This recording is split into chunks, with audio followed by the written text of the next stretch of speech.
Hey, it's Jim Paff again, and this is the Against Nice podcast, where we believe that nice people are evil because they want to run your lives. We promote culture and government that values voluntary decisions left up to you. This is a way to promote justice and kindness that thinks about the needs of others before ourselves. Go to our website, politicsisn'tnice.com, and join our email list. The button's right there at the top right, politicsisn'tnice.com. So today have a special treat. My friend Congressman Jim Banks, we've been friends for a lot of years, had a great discussion on, well, you'll hear about it, what's going on in China, what's happening in Congress, how we got to know one another. Jim's been a good friend for a lot of years, and you're going to find it to be a very interesting discussion. So no further ado, we're going to get to our podcast. Welcome, everyone, to the Against Nice podcast. I got someone who's not very nice on here. Of course, he happens to be a friend for a while. It's Congressman Jim Banks. And actually, he knows I'm the one that's really not very nice. But that's right. Anyway, Jim, welcome. Hey, great to be with you, Jim.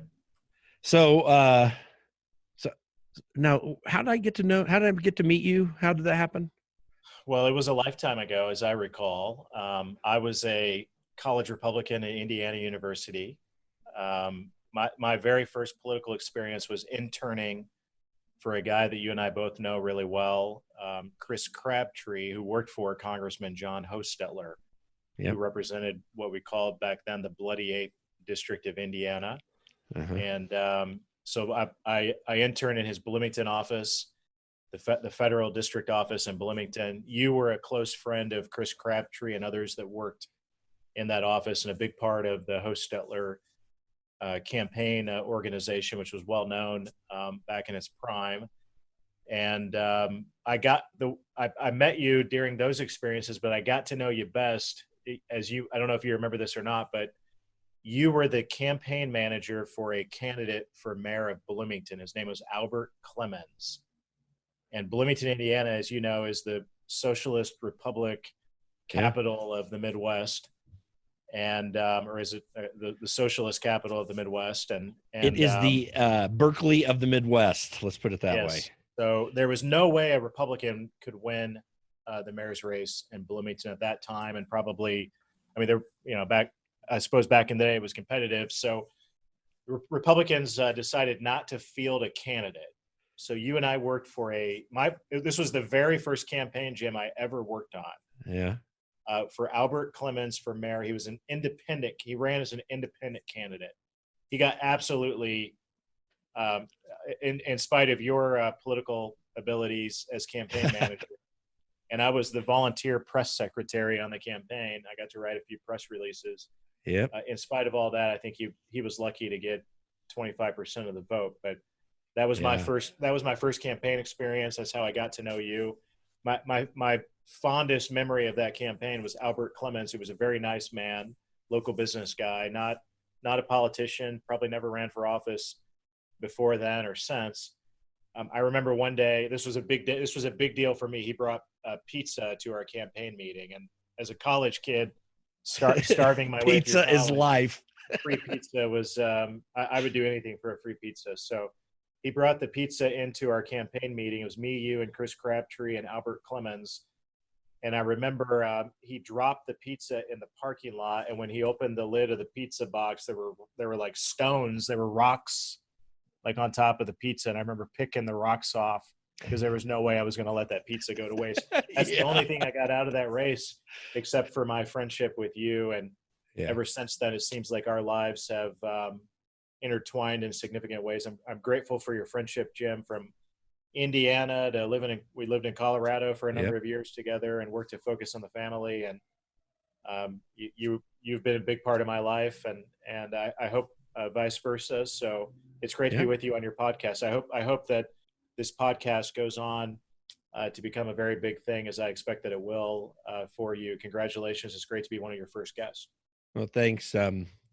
Yeah, I'm too piddly to mean anything. So hopefully, because you're on here, it's going to really fly, and I'm looking forward to that. You know, I still remember.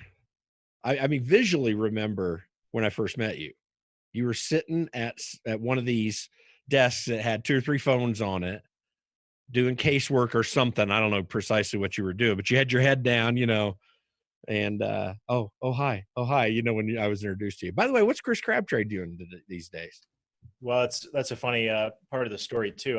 It was my first political experience to be his intern, the summer of 1999, I believe, because that election was in the fall of 1999 that you and I worked on, and so that was my very first experience in politics. But before that, I was president of a college ministry. And by the way, John Hostetler came on campus and gave his testimony and spoke to our college ministry, and that was what inspired me to go to work for him. And Chris Crabtree was with him, staffing him that day. Mm-hmm. So Chris worked for John Hostetler for a number of years. He went on to work for another congressman named Mike Sodrell.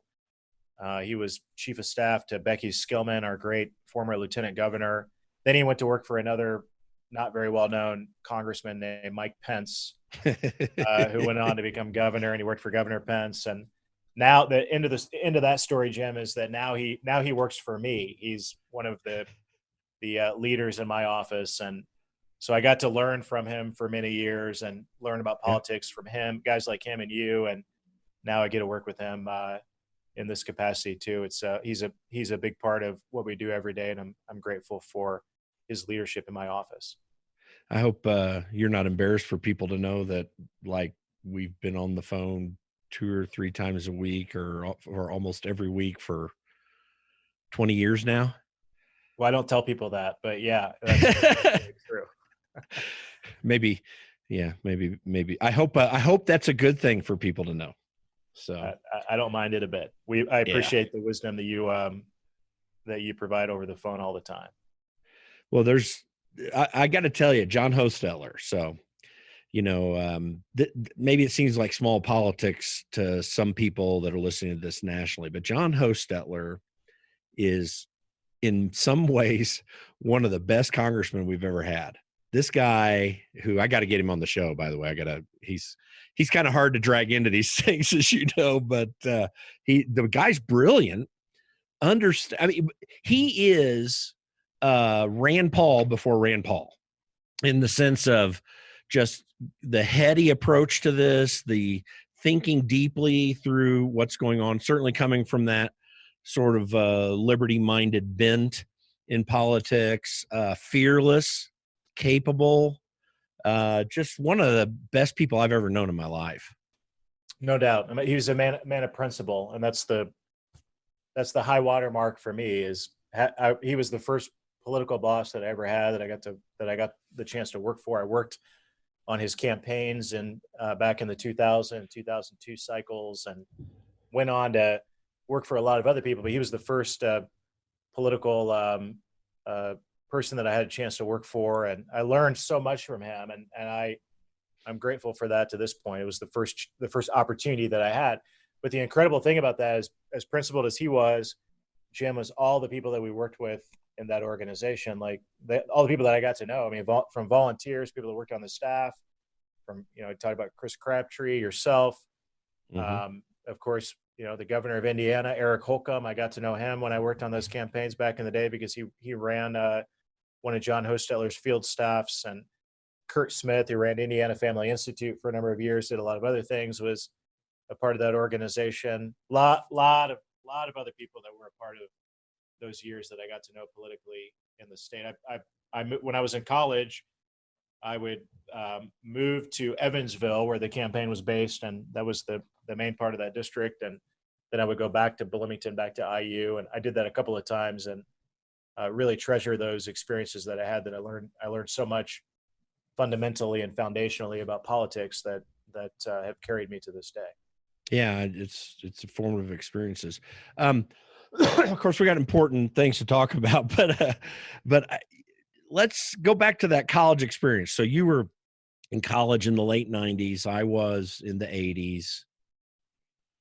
I see a radical difference in the college campus environment. And by the way, I felt as a conservative, you were constantly being attacked. Of course, I didn't give a dang, but it's because I loved, really that interchange. But, it's kind of one of those things where you could go pick up basketball afterwards and be fine with those people. And I'm not sure that it's that way anymore. Yeah, I mean, I don't go to college in this moment, but I can't imagine what our college students go through. I mean, that's the divisive nature of the left, and dismissing the thoughts of those on the right. I mean, I remember when I was a college Republican, or when I got to Indiana University in the late '90s. For me, I had never thought deeply about politics before, but when I got there, that's when I realized that's when I started to form my worldview, my political views as a conservative, and that was formative to me. But you're right; you could get together with college Democrats and have interesting conversations and debates. And these days, that doesn't occur because those on the left would rather ostracize you as a conservative than to get together with you and have a meaningful, substantive debate about the issues of the day. And I think that's something that we're losing on our college campuses. But to your point, Jim, I think that's systematic of the nature of our universities and how they're governed, the type of professors that are hired, the type of faculty that are hired at a college like Indiana University.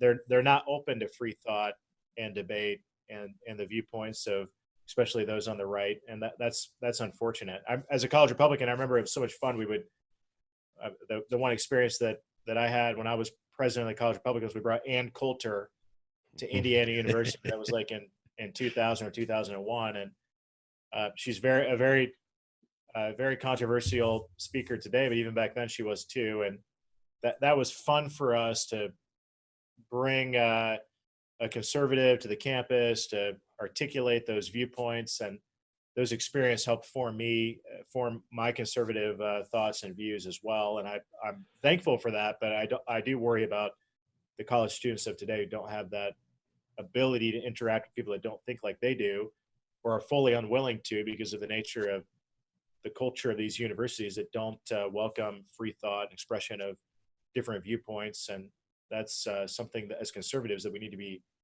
thinking more deeply about and do something, whatever we can to change the scope of that, to promote free speech and expression on college campuses.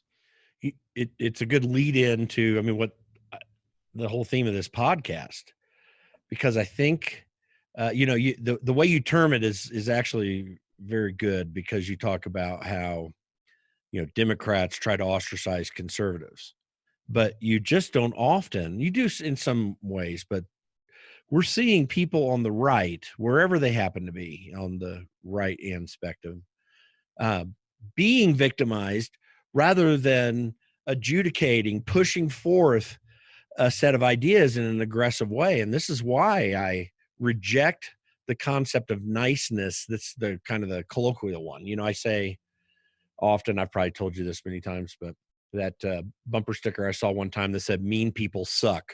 It's kind of the anthem of the nice person. So you suck because you're not very nice. It's that kind of thing. And the opposite way of handling that is really, I reassert kindness. Because niceness is, how do you make me feel? Is it pleasurable for me to be around you? Kindness seeks a set of ideals that are ultimate ideals, that are fundamental ideals of truth, and seeks and hopes for those ideas to be implemented in society for the good of everybody. In the process, people get upset for you pushing those. It's nice people believe in social justice. Kind people believe in justice, because social justice is about someone's plan on how to change everything. Justice is about getting fair treatment and appropriate treatment for everybody on an equal basis, in spite of what they think or feel. And yet this is a real challenge, I think, for people on the right, whether it's the conservative right or the libertarian right, wherever we're at, is starting to reassert this. Every once in a while, you got to be tough. But for the most part, you just got to be assertive and purposeful and not back down and be good at the political game, you know, whether in Congress. Congress is like freaked out. You can't get anything really good done anywhere. I always often wonder why the heck you want that job, but you know what I'm saying? This is something that's got to change. Yeah, let me tell you a quick story, Jim, about someone who I think gets this more than anybody, and that's our president. I mean, President Trump has taught us how to fight back, how to be tough, how to never back down in our beliefs and be effective in doing so. I've had a lot of experiences with this president that for me are pinch me moments, right? I mean, where I'm with him in a small setting and get to spend time with him, and these experience coming from a small town in Indiana, from son of a dad who retired from working in a factory, a mom who was a cook in a nursing home. Never in my wildest dreams or in their wildest dreams would I have some of these experiences to spend with firsthand with any president, but especially with this president. I remember he flew into Indiana a couple of years ago, and I had the chance to meet him at the airport. And he walked down the stairs of Air Force One, and I got the chance to greet him. I was the first in line, and one of my colleagues was second in line, and then there were a handful of other people that the president knew from Indiana. And the president walked down the stairs, and I forget exactly what was going on that day, but he was getting beat up for something, and the media was trying to pressure him not to hold a public event that day. And he was in Indiana to speak to the Future Farmers of America conference. So he walked down the stairs. I shook his hand. My colleague shook his hand, and then he went on down the line. But he turned around and he looked at the two of us and he said, "You two, get in the car with me and ride in the car with me." Of course, the presidential limo, the Beast, right? Yeah. And which I think was brand new. It was one of the first times that the new Beast had been rolled out. And we were riding from Indianapolis Airport to what's now Bankers Life Fieldhouse. You probably remember it as it was Conseco Fieldhouse, or probably another name before that. So we drove.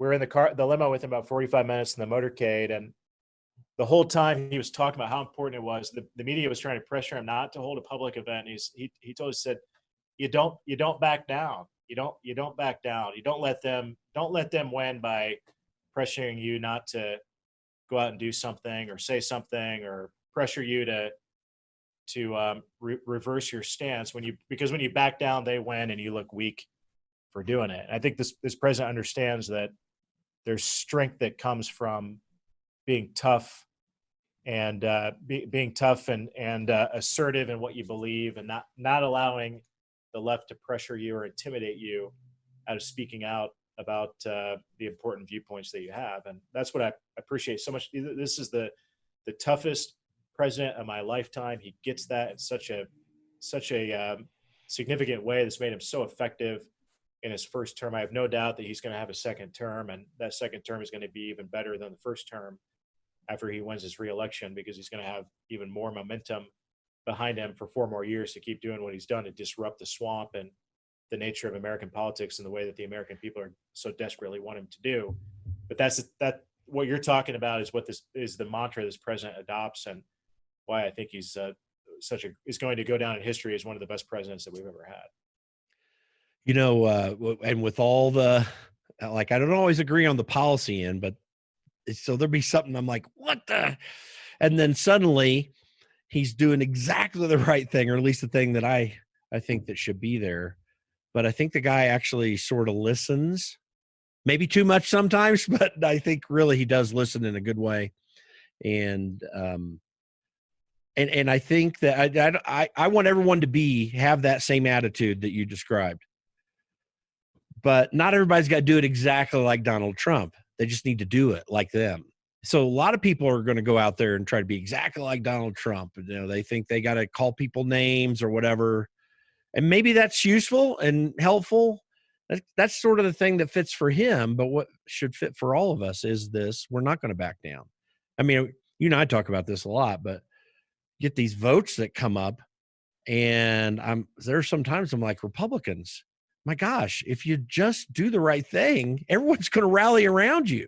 just like they did. The Tea Party movement in part happened, whether they deserved it or not, because Republicans stood together against Obamacare and said, we're not going to do it. And because they did, they came this close, except for one Michigan congressman, to destroying it. And people got inspired by that. This is the kind of inspiration that we miss, and that doesn't happen enough. And but it's got to be more than just being good at opposing something. It's got to be having a fundamental set of ideals and pushing hard to get those things inserted into society, not just in the political realm, but everywhere. And we need a lot more of that. And I think, by the way, I knew Andrew Breitbart for a little while, and I had this conversation with him. He said he loved Christians, but he said, Christians are too nice. They won't fight back. So I see it as my job to fight back for them. We need to fight back for ourselves. Now that was the lesson the president was trying to impress on us that day. That my colleague was another younger member of Congress, and he was telling us, he was sort of mentoring us in the limo that day as we were riding with him for 45 minutes about not backing down. I mean, I'll never forget that. Such a powerful lesson from him. And what he did that day was then he flew to Chicago, I think, and held a very public rally or event and was criticized for doing it.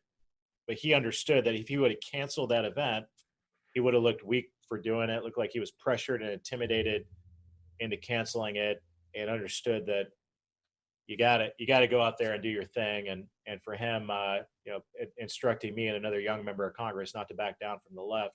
I've thought about that. That was over 2 years ago. I've thought about that a lot over the last couple of years, because every day somebody, on a figure on the left will tweet at me, or someone in the media will come after me, or left wing trolls on Twitter or on social media or in public. If you get caught up in that and get intimidated and pivot away from what you believe in, then you don't belong in this game. There's to your point, which is the point of this podcast, I believe, is to inspire us to not be intimidated. Just as the president was mentoring me and my colleague, don't back down. Keep doing what we were elected to do, which is advance conservative principles and speak out about what makes America great and how we're going to make it even greater. And that's what I signed up for, and that's what I'm proud to do every day, Jim. And appreciate all that you've done to help me, inspire me to do that. So one of those big challenges is China. And I know that you're doing a whole lot in that regard. It's kind of gotten out in front of it.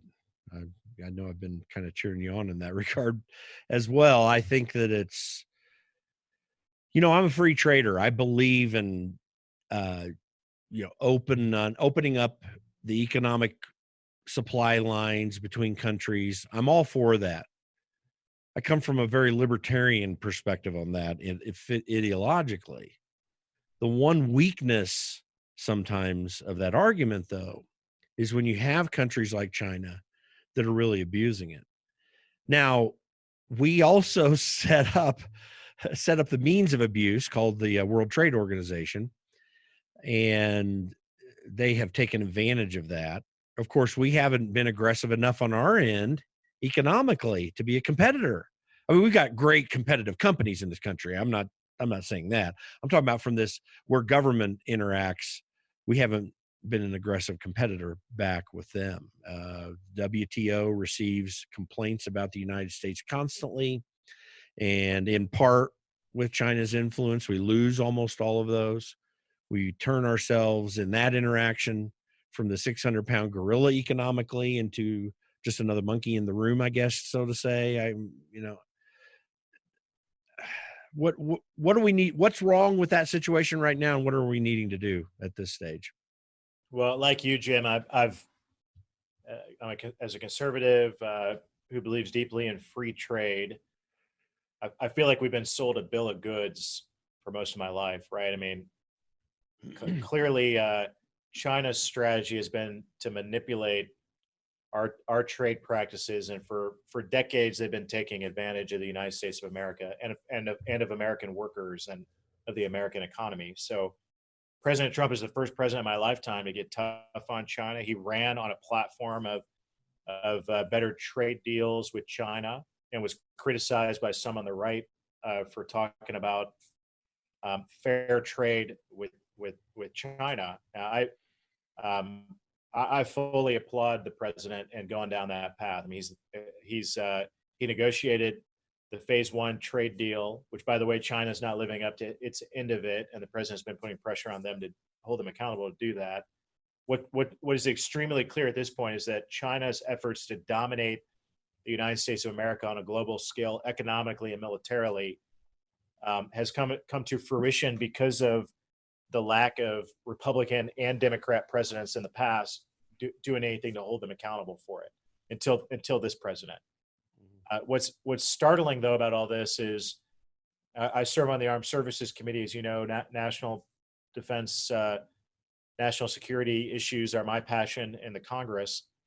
What the other thing President Trump did, by the way, at the beginning of his term was the national security strategy pivoted from a focus on CENTCOM, wars in Iraq and Afghanistan, to more of the global threat of Russia and especially China, and named Russia and China as our strategic competitors, for the first time named China as our adversary when it comes to national security. We've seen the rise of China's military, their efforts in the South China Sea, how they've leapfrogged the United States in innovation in national security in a lot of ways. And we've done so little to keep up with that. I mean, we've built up a military that's confronting the conflict in the Middle East, but it's not a military that could defeat China in a war of any sort. I fear, and it's why we need to do something about that. But what President Trump, what Republicans in Congress are trying to do is counter the China threat with a whole of government approach of our own. I mean, right now there's never been a well thought out strategy of a whole of government approach to confront the China threat economically and militarily, and that's why Kevin McCarthy put together this China task force a couple of weeks ago, and I'm one of a dozen or so members who are a part of it. There are members that come from every single committee in the Congress: Ways and Means Committee to focus on trade deals, Financial Services Committee to focus on CFIUS and a lot of our international financial organizations that the United States are a part of, and how we can crack down on China's manipulation of those organizations. There are those of us concerned with national security issues, Armed Services Committee, the propaganda war, the humanitarian aspect of this, the human rights abuses in China. This China task force is going to try to tackle all of these layers of the China threat, and then by October 1st, we'll publish a report that will lay out this strategy. But what's incredible about it is that Democrats have completely refused to come to the table. Pelosi originally told McCarthy that we would make it a bipartisan task force. There'd be an equal number of Democrats and Republicans. And then 6 months ago, she backed out of it. And the reason why, Jim, I believe, is that she understands that President Trump, because he's been tough on China, he has the mantle of the president who's the first president in my lifetime who's confronted China. She believes that if Democrats participated in an effort like this, it would put them on the same side as President Trump. So in her fairy tale mindset, she believes that it's important for Democrats to abandon the China threat versus partnering with President Trump to do something about it. And that's the shameful nature of American politics today, is that you have one party who, I mean, I won't give Speaker Pelosi credit for a whole lot, but I will give her credit that for 30 years she was one of the loudest China hawks in the Congress until President Trump became president. And then she decided not to speak out about China in the same way that she had for decades past. And that's a sad reality, but that ultimately, Jim, I think that's what's on the ballot in November. I mean, you got Joe Biden, who's been a China appeaser. His son has corruptly used his father's position as vice president to make millions of dollars from the Chinese. We found out this week that Joe Biden won't open up the financial records of his foundation because of Chinese ties to money potentially from the Chinese Communist Party that's flowing into that foundation. We can speculate because he won't open the records to prove that's not the case. So you have one presidential candidate in Joe Biden who's a China appeaser, and then you have President Trump, who's been the toughest president on China in my lifetime. That's what's on the ballot. And you have Speaker Pelosi, who doesn't want to do anything about the China threat. And you have Republicans who have formed a task force for the first time in American history. Probably the most important thing I'll ever do in Congress, this task force to lay out this strategy. So then you have the difference of the parties. Which party do you want to control the Congress? One that wants to roll over for China, or one who wants to confront them and work with the president to do so? That's what's on the ballot in November. I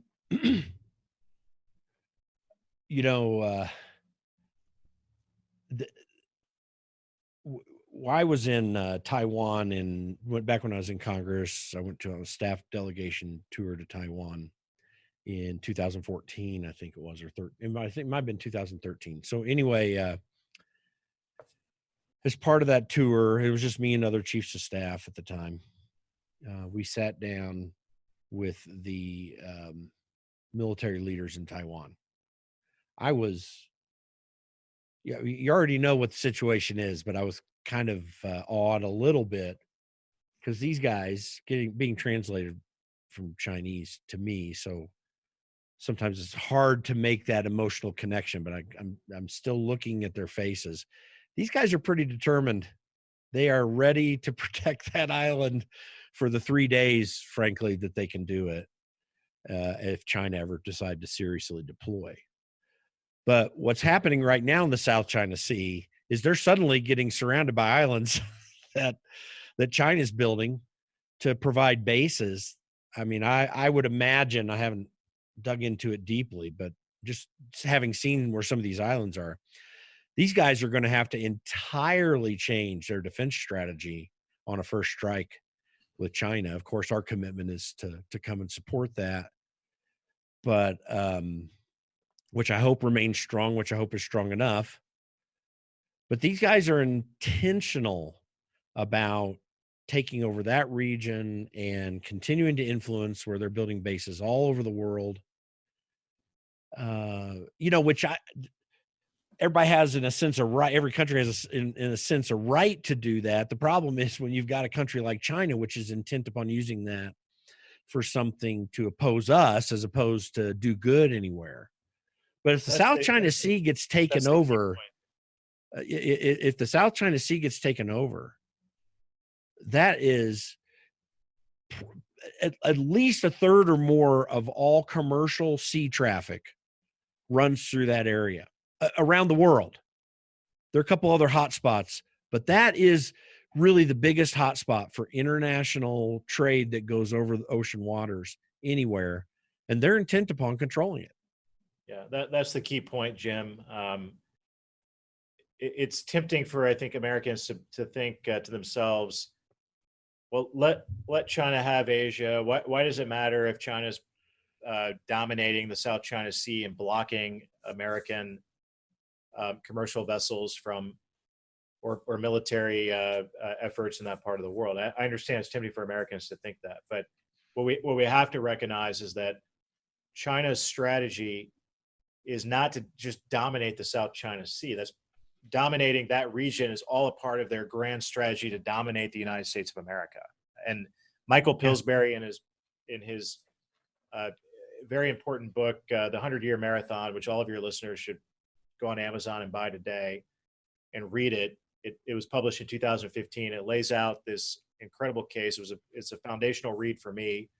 There are a lot of other important books to read as well on this front, but China's blatant efforts to dominate the United States of America start with dominating the South China Sea, and then the Belt and Road Initiative, which connects them throughout the world. All of those efforts are to block the United States and to promote their own totalitarian global regime. Look no further than what's going on in Hong Kong today, where the Hong Kongers' rights are being taken away from them by China, imposing their own totalitarian values and regime upon the people of Hong Kong, who were accustomed to their democracy and their freedoms. Now it's being taken away from them. That's exactly what China wants to do to the United States of America, and we can't allow them to do that. Our interests abroad are in contrast with China's interests abroad, because we are a free nation that promotes democracy and freedoms, human rights around the world, while China wants to take all of that away. And that's why the military component of this is so important, but the economic component of all this is critically important too, and why we have to do something about it, and why I appreciate that President Trump is so focused on it, why I'm glad that Kevin McCarthy, the Republican leader, put this task force together, and why I'm so ashamed that Democrats in Congress won't do anything about it. Well, I want to hit on this thing when you talk about take away human rights around the world, because that might seem real radical. Well, no, they just don't do it in their country. They're just trying to, be influential, take us over economically. No, I think it really is about that. But I want to get to that in just a second, because there are some domestic implications of that. But staying in the Asian region, I've been saying for years, and I used to do business in India for a little while, for a couple of years. And know the country well, been back and forth quite a few times, still in contact with people in India every month, at least, sometimes every week through a month. So we have not made a serious effort to expand our connections with India, which is a free country. I mean, they have their political problems or whatever little things, but they go through maybe a slightly more severe form of a Republican form of government than we do, but only slightly so. They are committed to that form of government. And yet we've consistently cast ourselves out to China economically. And we've done some of it with India, obviously, but we haven't forged that as our key relationship in the region other than Japan. Why is that, and what's changing? I am encouraged that Trump is forging a relationship with Prime Minister Modi in India, and that's very useful, and I'm sure it's part of all this. But why haven't we done that, and how are we going to get that done? Yeah, those are the big questions of the day, and I'm glad that President Trump is that leader that understands these dynamics better than anybody. It's a puzzle piece globally. The relationship with India is so critical to combating the China, as China aligns with other countries like Pakistan in the region, and China tries to get their tentacles into other countries within that region. The relationship with India and President Modi and President Trump is a key pivotal relationship in that region as a counterbalance. So President Trump gets that. I've had conversations with the president directly about these issues. I know he, I know he gets it, understands it, and once again wants to do something about it. What's painfully clear, though, Jim, is that you have Chairman Xi and some other adversaries around the world who are trying to outlast President Trump. Right? I mean, they're hoping President Trump loses the November election because they want Joe Biden, who will be like Obama, will be an appeaser, will be soft on China, if not outright favorable in their interests over the interests of the United States of America, as we've seen from President Obama and presidents of the past. So you're gonna have this dynamic for the next 6 months where you have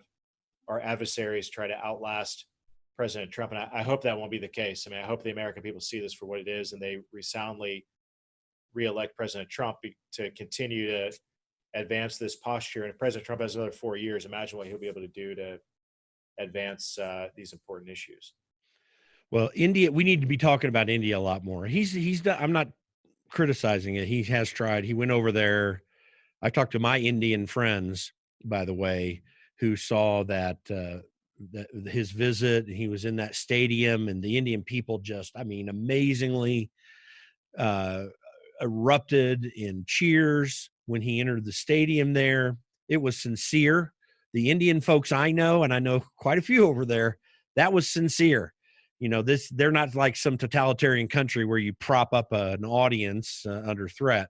These people were there sincerely. That India needs to be on our lips almost as much as China, in my opinion. I think it is a key partner for us for the future, because they do believe they love Americans. By the way, it is the largest English speaking country in the world by far. People don't know that. They've got about 425 million English speakers in India. We've only got a population of over 320 million maybe right now. They've got a massive amount of English speakers. There's a great connection there. There are English speakers in China, but nothing on par as with India. So that's a natural connection for us. So we really need to take advantage of that. But so getting back to what you said about China and imposing a totalitarian form of government anywhere they can around the world. I mean, that is literally what they want. And the reason they want it is because they believe that it makes for an ordered society that can get certain things done that they want.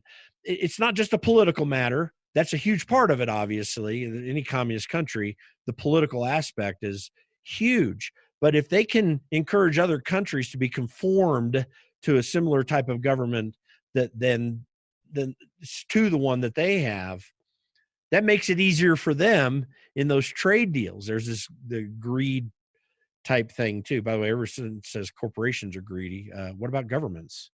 Even better governments than theirs. But that's real critical. One way they're doing it is through technology. And they're trying to do it here in the United States.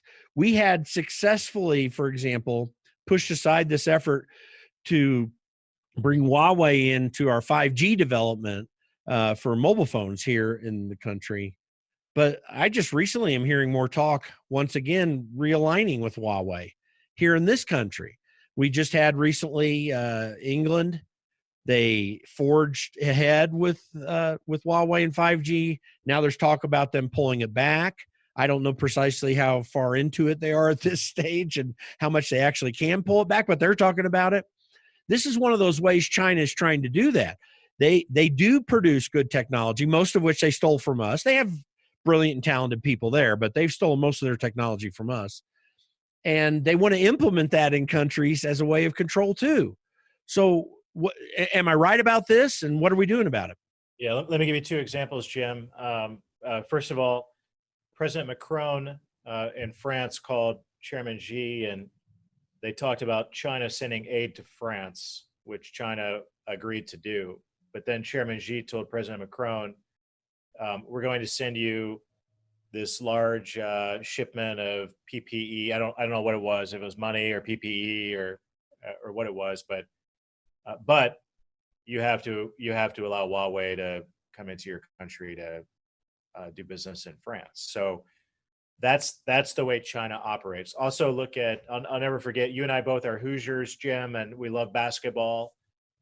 We love obviously the Indiana Hoosiers college basketball team, but we also love the Indiana Pacers. And so I'll never forget the way that I felt when you had a NBA official speak out against what China was doing in Hong Kong, and then China backlash against the NBA, and then you had all these NBA stars speaking out against the United States of America, and instead we're buying into and selling the Chinese propaganda to basketball fans in the United States of America, and choosing China over the free people of Hong Kong and backlashing against the United States of America. That's because of the entanglement of the NBA into the Chinese financial markets, and that's the type of pressure that China puts on institutions in the West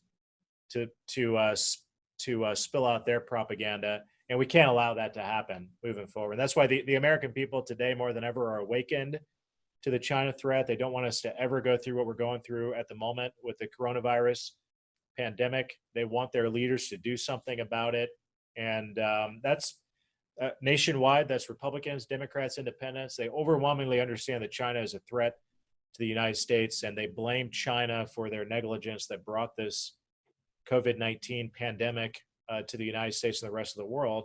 They want us to do something about it, yet their Democrat representatives in Congress are saying we're not going to participate in a task force to tackle these issues, because then we would be agreeing with President Trump. And I think the public finds that as absurd as it really is, then and they want us to do something about it. And hopefully they throw these Democrats out of power in the November election and say enough is enough. We're not going to allow um, your lack of leadership on the most important issue of the day any longer.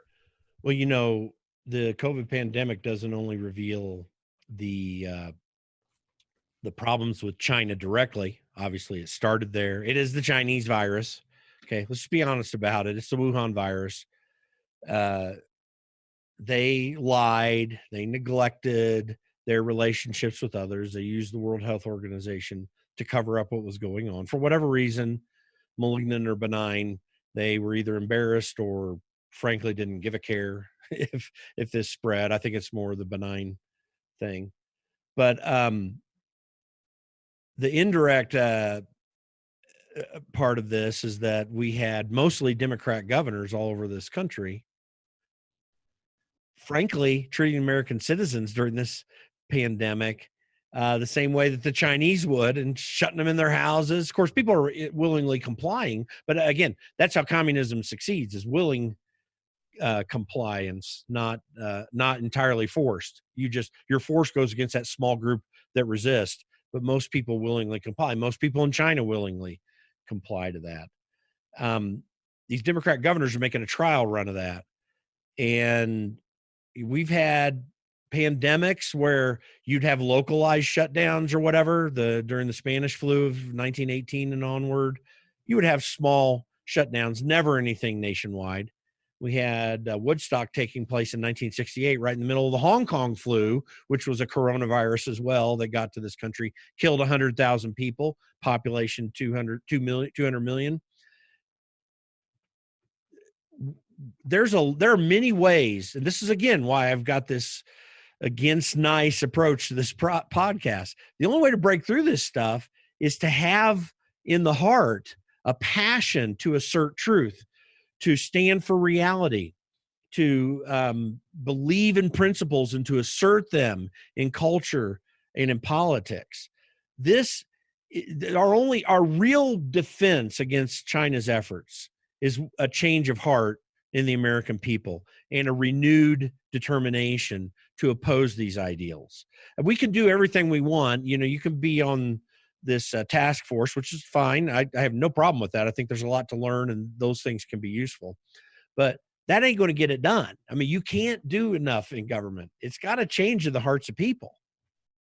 Yeah, and I believe the American people are there more than ever, Jim, and they want us to do something about it. I'm hearing more of my constituents reach out and ask me, how can I find American-made products, made in America products, so I don't buy made in China products anymore? And I think the American people are there. They're willing to pay a few more cents for an article of clothing or a few more dollars for an appliance if it's made in America instead of made in China. And they want their leaders, myself, the president, others, to disentangle our supply chain from China's economy as well. And I hope that process starts right now.